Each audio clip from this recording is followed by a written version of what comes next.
Opinión y análisis de los hechos noticiosos. Una mirada diferente con Juan Cruz Olmeda.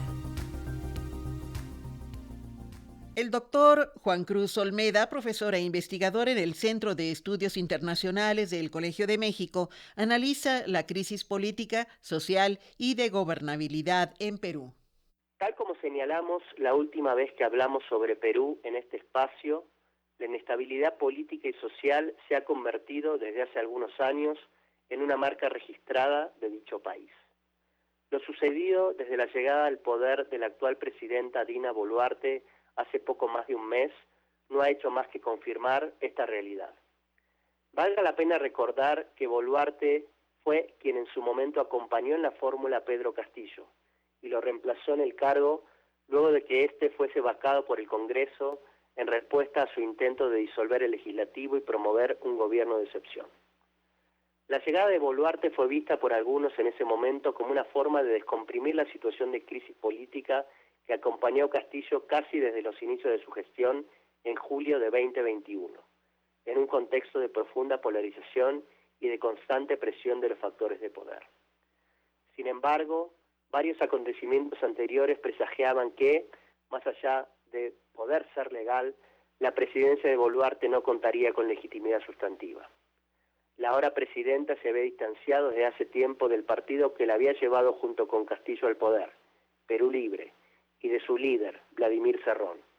Este último había sido para muchos el verdadero artífice de la victoria del antiguo líder sindical y el poder detrás del trono de su gobierno, aun cuando las divergencias con el propio Castillo comenzaron a hacerse palpables desde el inicio del gobierno.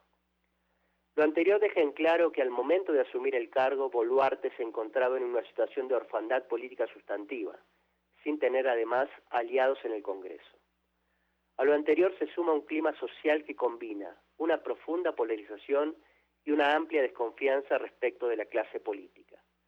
La emergencia de una figura como Castillo, con una agenda abiertamente de izquierda y un perfil de outsider respecto de la élite tradicional, sin duda fue resultado de la segunda tendencia.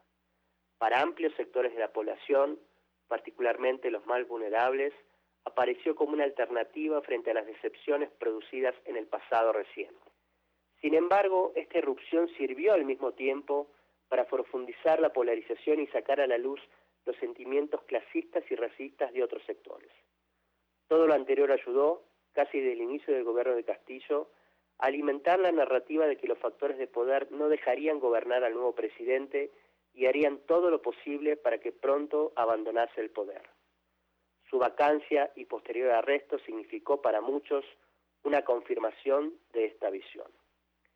El conjunto de factores antes expuestos llevó a que el arribo de Boluarte a la presidencia no fuese vivido como un signo del fin de la crisis política, sino más bien como un nuevo episodio dentro de la misma. Desde el momento de su juramento, las movilizaciones populares en distintas zonas del país comenzaron a multiplicarse, demandando en un principio la vuelta de Castillo al poder y luego el adelantamiento de las elecciones generales para elegir al nuevo presidente o presidenta y renovar el Congreso.